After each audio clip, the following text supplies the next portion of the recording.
좋은 아침입니다. 오늘 또 우리 주기도문으로 새벽기도 시작하겠습니다. 하늘에 계신 우리 아버지여, 이름이 거룩히 여김을 받으시오며 나라가 임하옵시며 뜻이 하늘에서 이루어지는 것 같이 땅에서도 이루어지이다. 오늘날 우리에게 일용할 양식을 주옵시고 우리가 우리에게 죄 지은 자를 용서하여 주는 것 같이 우리의 죄를 용서하여 주옵시고 우리를 시험에 들게 하지 마옵시며 다만하게 해서 구하옵소서. 나라와 권세와 영광이 아버지께 영원히 있사옵나이다. 아멘. 이번 주 저희가 누가복음 10장 38절부터 42절까지 말씀 묵상하고 있습니다. 그들의 길 갈 때에 예수께서 한 마을에 들어가심에 마르다라 이름하는 한 여자가 자기 집으로 영접하더라. 그에게 마리아라 하는 동생이 있어 주의 발치에 앉아 그의 말씀을 듣더니 마르다는 준비하는 일이 많아 마음이 분주한지라. 예수께 나아가 이르되 주여, 내 동생이 나 혼자 일하게 두는 것을 생각하지 아니하시나이까. 그를 명하사 나를 도와주라 하소서. 주께서 대답하여 이르시되 마르다야 마르다야, 내가 많은 일로 염려하고 근심하나 몇 가지만 하든지 혹은 한 가지만이라도 족하니라. 마리아는 이 좋은 편을 택하였으니 빼앗기지 아니하리라 하시니라. 아멘. 여러분, 우리가 이번 주 예수님의 미니멀 라이프에 대해서 묵상하고 있습니다. 여러분, 이 미니멀 라이프는 단순한 삶을 말하고 있습니다. 우리의 삶이 너무나 복잡해졌다는 것입니다. 왜 복잡해졌을까요? 이는 너무 많은 것을 가지고 있다는 것입니다. 소유에 있어서 많은 것을 가지고 있고, 생각에 있어서 너무나 많은 것들을 생각하고 있고, 인간관계에 있어서도 너무나 많은 사람들을 마음에 두고 있다는 것입니다. 그래서 히브리서 12장 1절에 보면 사도 바울은 우리를 달리기 하는 사람, 마라톤 하는 사람으로 묘사하면서 무거운 짐과 얽매이기 쉬운 죄를 벗어버리라고 말하고 있습니다. 여러분, 우리가 마라톤을 하는데 여러분 무거운 옷을 입고 어떻게 달리기를 할 수 있겠습니까? 그래서 무거운 것을 벗어버리라. 그것이 죄가 아니라 할지라도, 우리는 이게 죄냐 아니냐를 따지는데 그것이 죄가 아니라 할지라도 무거운 것을 벗어버리라 하는 것입니다. 삶을 좀 심플하게 생각하자는 것입니다. 여러분, 우리가 여행하는 사람이라고 생각해 보십시오. 무거운 짐을 이것저것 가지고 어떻게 여행할 수 있겠습니까? 짐을 최소화하고 가야 되지 않겠습니까? 가끔 우리가 다큐멘터리나 이런 걸 보면 이제 뭡니까, 유목민들 삶을 보면은 자주 옮겨 다니지 않습니까? 그래서 그들의 삶은 굉장히 심플합니다. 최소한의 것 가지고 다닐 수 있는 것, 생활할 수 있는 것, 최소한의 것만 가지고 그들은 옮겨 다니며 사는 것을 봅니다. 여러분, 성경은 우리를 순례자라고 말하고 있습니다. 성을 향하여 가는 순례자라는 것입니다. 그래서 여러분, 우리는 얽매이기 쉬운 죄, 무거운 짐을 벗어버려야 될 것입니다. 예수님의 삶을 보면은 예수님 삶 자체가 심플 라이프였다. 미니멀 라이프였다. 오늘 본문에도 몇 가지만 하든지 혹은 한 가지만이라도 족하다. 한 가지도 괜찮다. 여러분, 이러한 예수님의 미니멀 라이프. 그러면 여러분, 이 미니멀 라이프는 우리의 삶을 최소화하고 단순화시켜서 뭐 하자는 것입니까?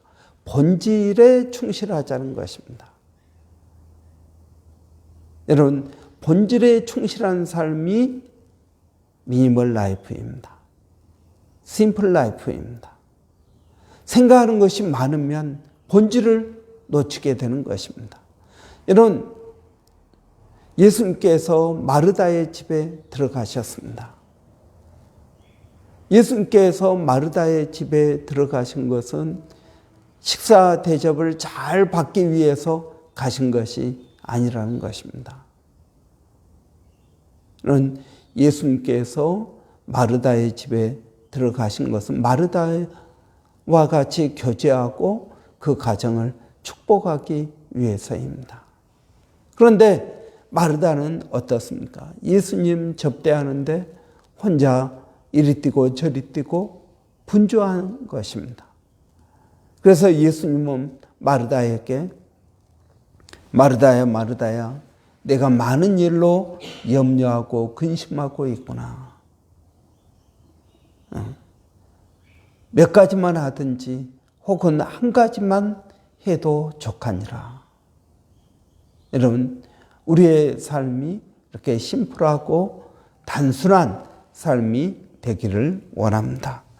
그러면 여러분, 이러한 미니멀 라이프의 축복은 무엇입니까? 우리가 이 미니멀 라이프, 심플한 삶을 살게 될 때 하나님께서 우리에게 주시는 축복은 이것입니다. 자족하는 삶을 산다는 것입니다. 자족한다는 것입니다. 주어진 삶에 만족한다는 것입니다. 하나님께서 우리에게 주신 것들을 감사하고 받아들이고 그걸 누린다는 것입니다. 여러분, 우리의 삶이 늘 부족한 것 같아서 하나님 이걸 조금 더 주십시오. 조금 더 주십시오라고 이야기합니다. 그런데 여러분, 이 미니멀 라이프를 하면은 여러분, 우리의 삶에 감사가 있고 만족이 있다는 것입니다. 여러분, 이것은 놀라운 축복입니다. 제가 가끔 이야기하지만 이민 와가지고 이렇게 생활하면서 제가 늘 하나님 앞에 그냥 중얼이는 기도가 있습니다. 하나님 300불만 더 주십시오. 제 인생에 300불이 항상 부족합니다. 여러분, 호주 이민 처음 와가지고도 하나님 300불만 더 있으면 좋겠습니다. 10년 지나고도 300불만 더 있으면 좋겠습니다. 지금도 하나님 300불만 더 있으면 좋겠습니다. 이 300불이 여러분 200불 벌 때 300불은 500불이지 않습니까? 1000불일 때 1300불이지 않습니까? 이 300불이 왜 부족할까? 연구를 해봤더니 제 마음 심리적인 부족함입니다. 진짜 부족해서 부족한 것이 아니라 300불이라는 숫자가 제 마음에 깊이 박혀 있었던 것을 발견합니다. 여러분, 자족하는 삶. 하나님 300불이 아니라 이제 됐습니다. 하나님 100불이면 100불로 만족합니다. 500불이면 500불로 만족합니다. 1000불이면 1000불에 만족합니다. 하나님께서 주신 복들을 가지고 감사와 그리고 행복이 우리 가운데 임하게 된다는 것입니다. 우리 주위에 여러분 사람들을 보십시오. 자기의 삶에 만족하며 사는 사람이 얼마나 있습니까? 그들은 여전히 하나님 저처럼 300불만 더 주십시오. 아니 500불만 더 주십시오. 늘 입에 그 말을 달고 살 것입니다. 여러분, 하나님께서 우리에게 자족하는 마음, 사도 바울이 디모데에게 쓴 편지에서 자족함이 있으면, 자족하는 마음이 있으면 경건에 큰 유익이 되느니라 라고 말하고 있습니다. 우리 모두 자족하는 마음들이 있기를 원합니다. 두 번째로 하나님께서 우리에게 주시는 축복, 이 미니멀 라이프를 살게 되면 주시는 축복은 우리의 삶이 가볍다라는 것입니다. 여러분, 이 말을 여러분은 이해하십니까? 우리의 삶이 가볍다. 자족하는 마음이 있으면, 이 미니멀 라이프를 하면은 여러분, 부러움이 없습니다. 다른 사람들이 비싼 차를 타고 다녀도 그런가 보다 하고 지나갑니다. 누가 여러분 뭘 가지고 자랑을 합니다. 좋은 집을 자랑합니다. 여러분 그것도 그런가 보다 하고 지나갑니다. 그것 가지고 내 마음에 괴로움이 없습니다. 여러분,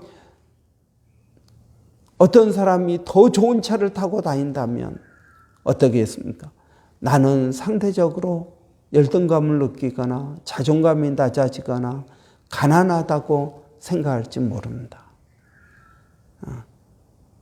여러분, 나는 나로서 만족하는 것입니다.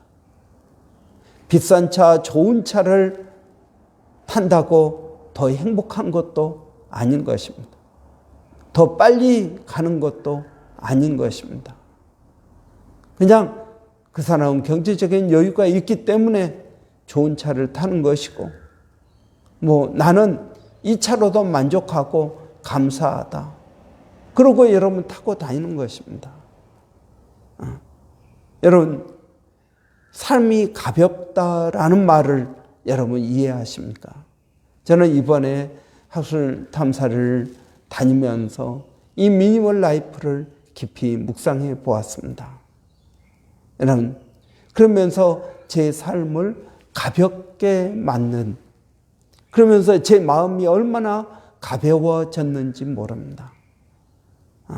이것저것 염려하고 근심하고 그랬는데 주님이 몇 가지만 하든지 혹은 한 가지만 해도 족하다 라고 말씀하실 때, 그렇습니다 주님, 제가 너무나 많은 일로 염려하고 근심하고 있었습니다. 몇 가지만 하든지 혹은 한 가지만 해도 족하다. 여러분, 우리의 삶이 가벼워지는 것을 여러분이 경험해 보시기를 바랍니다. 삶이 가볍다. 여러분, 굉장히 상쾌합니다. 자유롭습니다. 그래서 저와 여러분이 이런 은혜를 경험하기를 원합니다. 여러분, 미니멀 라이프를 살게 될 때 우리에게 주시는 축복은, 첫째는 자족하는 마음을 주신다. 두 번째는 삶이 가볍게 된다. 세 번째는 여러분 하나님을 의지하게 됩니다. 하나님을 신뢰하게 됩니다. 여러분, 사람들이 자꾸 쌓아두는 이유가 무엇일까요? 물론 사람들의 욕심 때문에 그럴 수도 있지만 자꾸 쌓아두는 이유는 내 스스로 안전을 확보하기 위해서입니다. 내 스스로 안전을 확보합니다. 누가복음 12장에 나오는 어리석은 부자를 보십시오. 어리석은 부자가 농사를 한 다음에 잔뜩 창고에 쌓아두었습니다. 창고 몇 개에 잔뜩 쌓아두어서 스스로 이야기합니다. 나는 이제 안전하다. 어떤 어려움이 와도 나는 몇 년 먹을 치가 있어. 그러니까 내 삶은 안전하다라고 말하는 것입니다. 여러분, 우리의 안전은 어디에 있습니까? 정말 여러분은 하나님을 전적으로 신뢰하십니까? 하나님보다 통장에 있는 잔고를 더 신뢰하고 있지는 않습니까? 여러분의 냉동실을 보십시오. 거기에 먹을 것이 잔뜩 쌓여 있지는 않습니까? 몇 년 동안 냉동실에 있지는 않습니까? 여러분, 그렇게 잔뜩 쌓아두고 또 쌓아두고, 여러분 좀 비우는 연습을 해보시기를 바랍니다. 여러분, 옷장을 보십시오. 옷장에 옷이 잔뜩 있지 않습니까? 그래도 입을 것이 없다고 말하지 않습니까? 여러분, 그렇다면 좀 비우시기를 바랍니다. 여러분, 하나님을 신뢰하는 삶. 그래서 구약에서 이스라엘 백성들이 광야에 있을 때 만나를 주셨습니다. 만나는 매일 하나님께서 그들에게 주셨습니다. 내일 혹시 안 주면 어떻게 해야지? 아니요, 하나님께서 어김없이 주셨습니다. 너무나 신기하게 6일째 되는 날은 2배로 주십니다. 그리고 7일째 안식일 날 나가보면 없습니다. 6일째 안식일 것까지 주신 것입니다. 여러분, 정말 그럴까요? 예, 그렇습니다. 여러분, 우리가 주기도문에서도 늘 암송하고 있습니다. 우리에게 오늘날 일용할 양식을 주옵시고, 하나님께서 오늘 먹을 것 우리에게 주신다는 것입니다. 그렇다고 해서 여러분, 우리가 오늘 먹을 것만 먹고 살자는 것은 아니지 않습니까? 그 말은 더 가지기 위해서, 마치 쌀이 잔뜩 있어야 내 마음이 안심이 된다. 그러한 쌀을 의지하는 마음을 버리지 않은 것입니다. 통장을 0으로 만들어 놓고 여러분 살자는 이야기가 아닙니다. 여러분, 우리의 안전이 물질에 있지 않다. 여러분, 우리의 안전이 하나님에게 있다. 하나님을 신뢰하고 나아가는 여러분, 이것이 저는 우리에게 주시는 놀라운 축복이라고 믿습니다. 여러분, 이 땅에 많이 쌓아두고 사는 사람들은 하나님을 신뢰하지 못합니다. 그래서 부자가 천국 가는 것이 낙타가 바늘귀로 들어가는 것보다 어렵다라는 것입니다.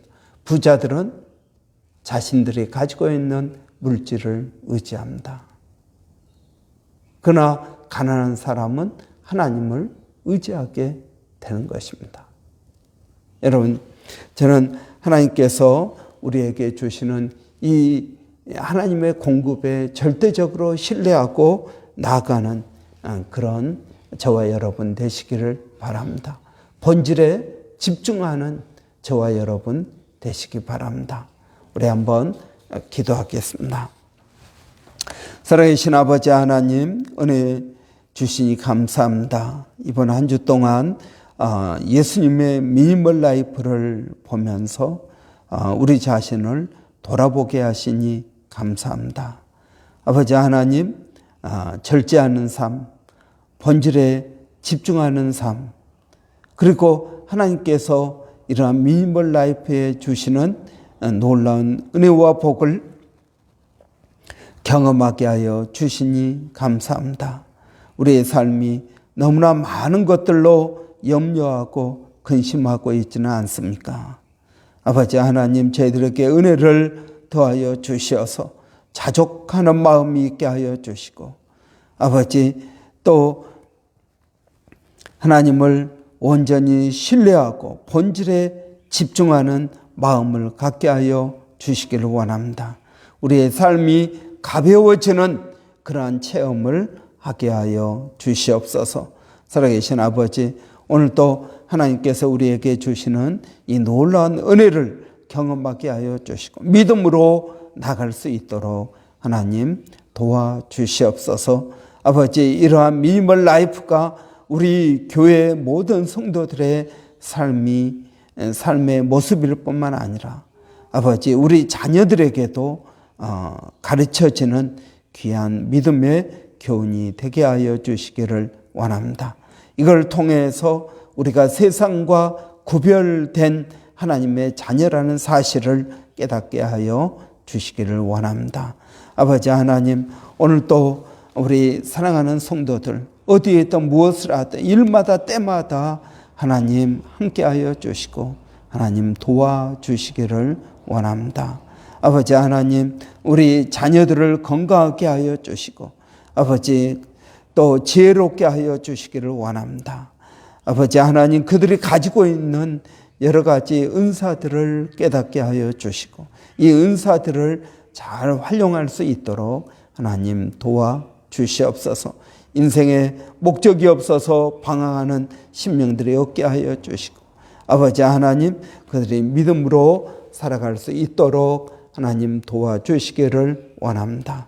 살아계신 아버지, 몸된 교회 성령으로 충만케 하여 주시고 여러 어려운 심령들 있습니다. 아버지 하나님, 그들을 위한 기도가 끊이지 않게 하여 주시고 성령의 은혜와 복을 더하여 주시기를 원합니다. 오늘 밤 금요 기도회로 또 모일 때 하나님, 모일 때마다 성령을께서 저희들과 함께 하여 주시고 은혜가 있게 하여 주시옵소서. 아버지 하나님, 또 주일 예배 가운데도 은혜를 더하여 주시기를 원합니다. 특별히 11월 첫째 주일에 서영준 목사님 원주민 사역하고 계시는데 줌으로 저희가 같이 예배 드리기를 원합니다. 살아계신 아버지 하나님, 은혜를 더하여 주시옵소서. 아버지, 우리 선교사님들, 일본의 백상현 선교사님, 또 마닐라 침례신학대학의 정대섭 선교사님, 또 원주민 선교 하나님 함께하여 주시어서 아버지 늘 성령으로 충만케 하시고 아버지 하나님의 인도하심을 받게 하여 주시기를 원합니다. 주님을 의지하고 예수님의 이름으로 기도하옵나이다. 아멘. 여러분, 이번 한 주 동안 저희가 누가복음 10장 38절부터 42절까지 말씀, 예수님의 미니멀 라이프, 예수님의 단순한 삶을 묵상했습니다. 저는 이 말씀을 묵상하면서 우리 모두가 성령의 음성 듣기를 원합니다. 말씀에 비추어서 우리가 어떤 삶을 살고 있는지 깨닫고 또 주님의 말씀이 만드는 복된 삶 사시기를 바랍니다. 여러분, 말씀은 거울입니다. 말씀은 방망이이고 불입니다. 우리의 마음을 단단한 마음을 부시고 우리의 더러워진 마음을 불로 태우는 정화의 역할을 합니다. 우리의 마음을 뜨겁게 만들어줍니다. 저는 이런 은혜가 저와 여러분에게 있기를 바랍니다. 교회를 위해서 오늘 금요 기도회에 있습니다. 또 주일 예배를 위해서 여러분 기도해 주시기 바랍니다. 우리 한번 이것들을 위해서 기도하시고 또 예배 가운데 하나님 은혜 주셔서 성령의 놀라운 역사와 체험이 있도록 은혜 주시라고 우리 한번 같이 기도하겠습니다. 살아계신 아버지 하나님, 은혜를 감사합니다. 이 아침에도 아버지 하나님 저희들을 불러주시고 예수님의 미니멀 라이프를 통해서 우리 자신을 돌아보게 하시니 감사합니다. 우리가 너무나 많은 것들로 인해서 아버지 염려하고 근심하고 있지는 않습니까? 아버지 하나님, 저희들에게 은혜를 더하여 주시옵소서. 주님을 의지하기를 원합니다. 아버지 하나님, 저희들에게 복을 더하여 주시기를 원합니다. 아버지, 저희가 가지고 있는 모든 것들을 내려놓고 주님 앞에 나가기를 원합니다. 하나님이 우리의 전적인 신뢰, 우리의 도움이 되시는 것을 고백하게 하여 주시옵소서. 눈을 들어 산을 보라. 나의 도움이 어디서 오나? 천지를 지으신 여호와께로다. 라고는 아버지 시편의 노래가 우리의 노래가 되게 하여 주시기를 원합니다. 오늘도 그 성령 하나님을 의지하고 믿음으로 나가게 하여 주시고 성령께서 우리에게 주시는 놀라운 은혜와 복을 경험하게 하여 주시옵소서.